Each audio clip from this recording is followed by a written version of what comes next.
The hotel scenes of the Velvet Paw of Asquith novels, also known as the Dubin books, by Thomas Caulfield. Read by the author.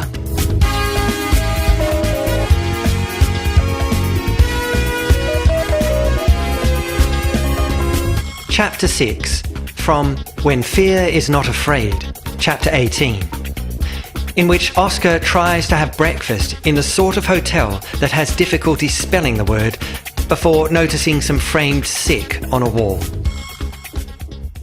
Oscar struggled out of bed, amazed he'd been able to sleep, considering the thing was so lumpy that it didn't need a pillow, which was fortunate, as its pillow was even lumpier. After donning a fresh pair of pantaloons and fluffing them into the sort of thing often seen hanging in warm summer skies, he headed downstairs for breakfast, with the word used so loosely that it had already fallen and lay groaning in the foyer covered in fluff. The hotel was not the sort of place he'd ordinarily order a hot fin, let alone a meal of food. If it did make hot fin, it would probably contain lumps so large that they'd be better suited to sealing up some of the larger gaps in its walls.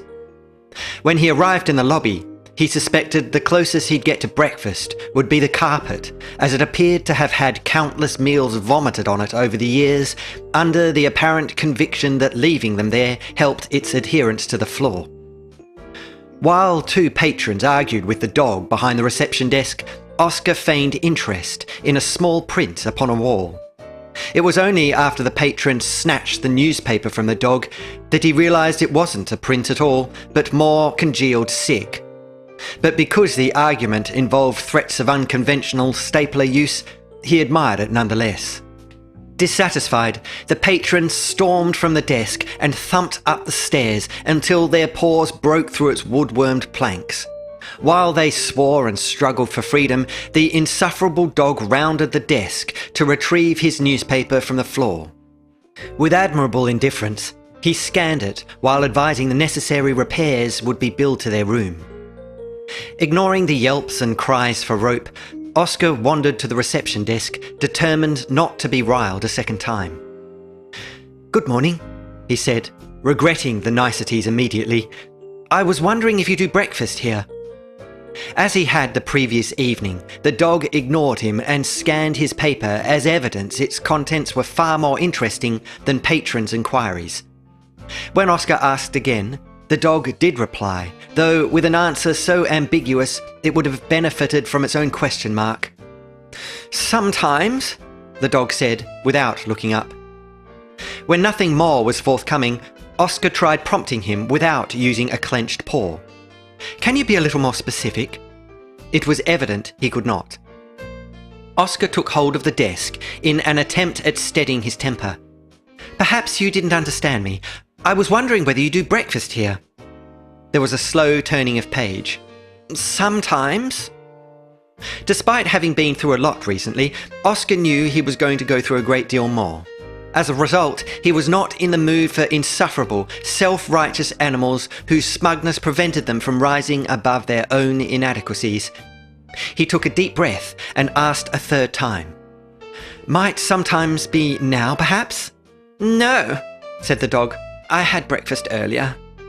Oscar stared. "I meant breakfast for patrons, not you." "Then why didn't you say so?" "Because I didn't think you were so pedantic." The dog looked up from his paper. "And I didn't think you were so stupid." Oscar gritted several teeth and swallowed the sort of growl best described as antisocial. "Tell me," he said, ungritting one of them, "do you believe that you appear clever when insulting others?" "No," said the dog, returning to his newspaper. "I appear clever because I am." "Well, appearances mean little." The dog peered over the desk at his pantaloons in pointed agreement. "Do you like riling your customers?" Oscar asked. "It does make the day go faster," the dog admitted, returning to his paper. "So does intensive care." This was met with a distinct yawn. Fuming, Oscar said, "Well, I wouldn't touch any breakfast you might conjure up in this cesspit anyway." "Then why did you ask?" "To annoy you." The dog humped from behind his newspaper. "I'm not the one getting all hot under the collar." "Tell me, is that the same paper you were reading 2 days ago?" "No." "Well, the date suggests otherwise." A corner of paper dropped, and an eye peered from behind it. "What?" "The date," Oscar said, pointing at it. "There.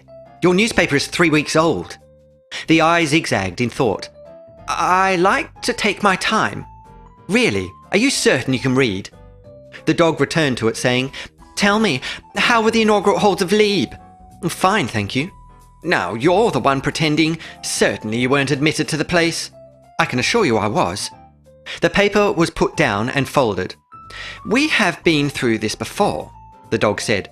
"There is no use pretending you are a poet when all evidence insists otherwise." "Interesting. I would say exactly the same about you pretending to be a concierge." The dog gave a wry smile. "I do not know which is more pitiful, believing yourself to be something you're not, or having to lie about it to others."